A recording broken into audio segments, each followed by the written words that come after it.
Durante esta semana, a Casa do Lago realiza a mostra Memória em Audiovisual, que reúne uma seleção de documentários dirigidos pela pesquisadora do Centro de Memória da Unicamp, Ana Carolina Maciel, como uma espécie de retrospectiva de sua carreira. Eu acho interessante a mostra acontecer na Unicamp, onde eu me formei, toda a minha formação, né? Eu entrei na Unicamp em 91, a gente está em 2015, e, enfim, onde eu tive um processo intenso de aprendizado, é onde eu volto agora como profissional da instituição, e ser a primeira vez que reúne esses trabalhos, né? Porque eu já passei eles de formas dispersas, em veículos diferentes, em locais diferentes. Então, acho que essa ideia de um todo, embora não sejam todos os filmes, mas assim, de ter um conjunto da obra sendo exibido, é muito interessante. A documentarista conta que considera o audiovisual como uma narrativa para a história. Eu uso como uma narrativa para a história. Biográfica, eu trabalho sempre com uma vertente voltada à memória. Todos os meus trabalhos têm depoimentos, eu trabalho com depoimentos e os recortes vêm de acordo com a pesquisa que eu estou realizando em determinado momento. Seus 2 primeiros filmes produzidos apresentam 2 atrizes do cinema brasileiro dos anos 50, que por diferentes motivos tinham sumido de cena. O primeiro filme é sobre a Vera, que é uma imigrante russa que trabalhou na Companhia Cinematográfica Vera Cruz.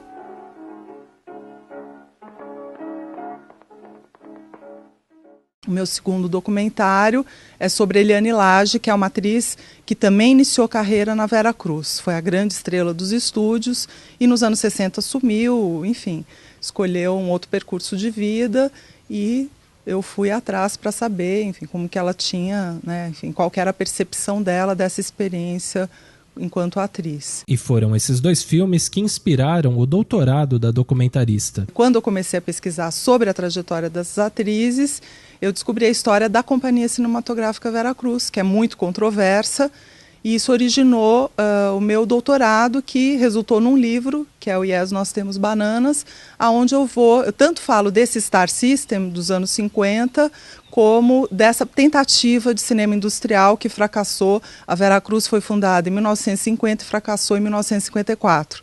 Mas deixou um legado de 18 filmes, um feito inédito no cinema brasileiro. Até hoje a gente ainda não tem uma indústria de cinema. Segundo a documentarista, o processo de escolha dos filmes levou em conta questões como memória e história. A seleção dos filmes foi feita tendo em vista esse tema, memória audiovisual. Eu fui selecionando filmes que tivessem a ver com a narrativa audiovisual dentro do âmbito da história.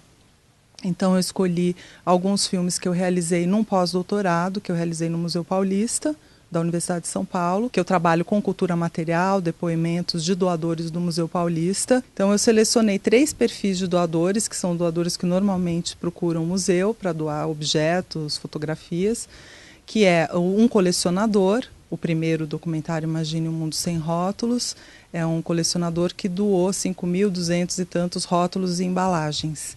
E das mais diversas, enfim, tem lindos, tem grosseiros, qual que é o critério, por que ele fez essa coleção. Eu só consegui essas informações quando eu entrevistei o doador para discorrer sobre o ato da coleção.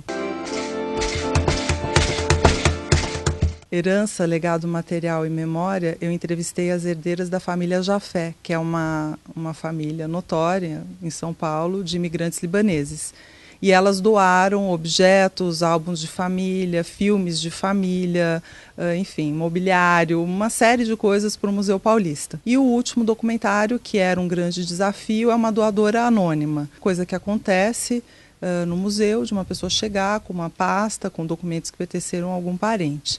Nesse caso, a dona Catarina doou documentos do sogro, que era um contador farmacêutico, que ela achava que era importante guardar a memória dele naquele local, enfim, que legitima a trajetória, né, desse indivíduo. Como integrante do Comitê de Seleção do Festival Internacional É Tudo Verdade, Ana assiste cerca de 300 filmes por ano, o que para ela é uma vivência muito importante para pensar o documentário. Então isso para mim é uma experiência muito importante, para eu poder pensar essa narrativa.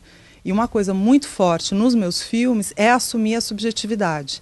Eu encaro o documentário dessa forma. Então, não só eu assumo a autoria do filme, fica nítido, porque quando você capta a imagem e você vai para uma ilha de edição, no caso da minha formação em história, é quando mais se aproxima a uma narrativa escrita, porque ali eu vou escolher os trechos que eu quero, eu vou suprimir os que não me servem, enfim, é uma edição, como uma edição de um texto, só que com imagens. Então, nesse momento, eu acho muito importante evidenciar que eu estou construindo uma narrativa, com toda a subjetividade que isso envolve, né? Sem uma pretensão de documentário ser algo isento ou objetivo. A mostra Memória em Audiovisual acontece até a próxima sexta-feira na Casa do Lago, com exibição dos filmes sempre a partir das 17h30. A entrada é gratuita.